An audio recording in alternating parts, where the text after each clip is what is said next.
I'm going to show you how to make a gate for your walls, or you could do it for a house too. And this one will work really well. It's not going to be one of those normal like doors. I mean, you can make one of those too. You'll see what I'm doing. If you want the normal door, you can. But I'm going to show you another way to go about this. That's going to be safer, since the normal doors, the cannibals and stuff can just walk right through them. At least in my games, they did. So what you're going to do is you're going to say you have this wall like this. You're going to take a log and you're going to go to set it sideways, and you're going to make sure it overlaps a decent amount. So say like this much. And you're going to want to try to, right now, get the angle whichever way you want it. So try to line it up, you know, pretty well. And then say we're going to go overlap like that. Get as close as we can. Okay. So we're just doing this to eyeball it. So now what we're going to do is we're going to, actually the same one, we're going to try to memorize with our eyes where this is. And then pick it up, swap it to the circle, and then place it back a little bit. Stick that down. Now we have this, although we may want to move this back a little bit more. But we got the distance correct. So now we're going to, you know, get this as close as we can to keeping it straight, you know. And then we're going to take this, and now that these, they have to be close enough or else it's going to try to snap. So make sure this is a pretty small gap here. So then it's hard to see on the right. If we go from the front, it's a little bit easier. So go like this and then rotate and try to get it as close as you can to both of them. As much as you reasonably can. Place it like, say, like that. And then what you're going to do is you're going to stack up all of these, but you're not going to cut them. You may be thinking like, okay, you're just going to cut them and make a door, which you could. You could just cut them and make a door if you wanted to. But, and it just depends. It depends on door mechanics. You want the door mechanics, whatever. But if you're just playing against and your only concern is the mobs, then it's much better to just stack them up.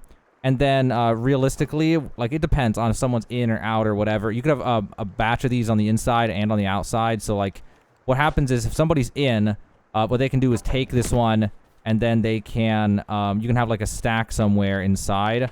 So if I put this on its side, I could just have a stack laying around like this. So when I want to go out, I would just do this and stack them up inside in order to get out. And you can just leave one at the bottom, doesn't really matter. Or actually, preferably leave the one at the bottom so you don't lose your orientation where that thing was. So you could just have a stack like that and just leave. Now, if you have friends and you want, you know, they don't want to be vulnerable while you're gone, you could have a stack like this on the outside and the inside. So then you could just alternate between the outside stack and the inside stack. So I could have this back on here, for example. Okay, I'm going to put one more on here. So say, if I had just left, I would put this back. But if I was coming back, I would instead, say I was coming in, I would just grab these real fast, put them in on the stack, and then I would come in and I would grab these and put them over here. Now, this is like these if you just don't want to deal with getting attacked. Now, obviously, you can just make a door, which I'll show you after this. But so I would just do this. And if I'm leaving, I would put them back. I don't know what just happened. Somehow I'm duping logs or something. So, you know, I'd put them... Whoops. I would put them back like that, and then I'd be inside. Now, obviously, that's tedious. I know that people want to do that, but that's like the safe way to have a gate. But if you just want a normal, like, door, we've already got the method worked out. So now what we're going to do is we're going to make a normal door, actually.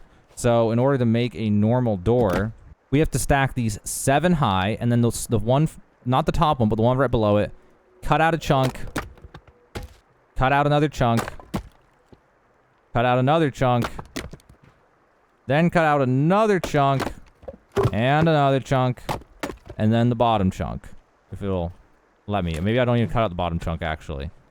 Okay, well, either way, whatever. All right, now we're going to take normal logs, and it'll give us this option to do this. And so we just need one more normal log. And then we'll pop it in. If I can get the UI to pop up. There we go. Pop it in right there.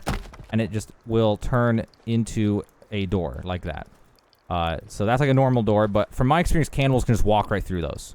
So that's why I generally try to do the crazy log stuff. Because it's a lot safer.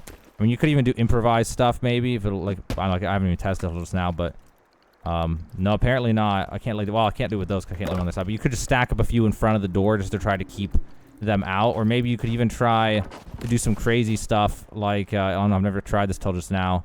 But maybe I could. No, I couldn't. I'd have to actually stack them then in order to do this. And it doesn't even want me to do it because it wants to do the auto snap thing. So, yeah, realistically, you see your two options at this point. So now on the other side, on the other side, you can see that I already have this wall, and now I would just be able to continue this wall on. And you get the point. I can just go ahead and keep building that wall over to the side and expand and expand and expand and expand until whatever. So if you have a wall and you want a gate, like at least right now, just remember this video was made in early access, like right when early access first came out. So in the future, you know, they might actually add a gate for a fence. But for now, this is, you know, as good as it's going to get for having a gate on a fence. So those are your two options, guys. Hope that helped you out. Now you know your options. Also, check out the description of this video for more helpful Sons of the Forest videos that I've made. And also, if this video helped you and you want to help me and want to support me, check out the game that I'm making on Steam called Art Gallery Simulator. There's a link for that in the description of this video. But that's it for me, guys. This is my guide on your options for how to make a gate in Sons of the Forest.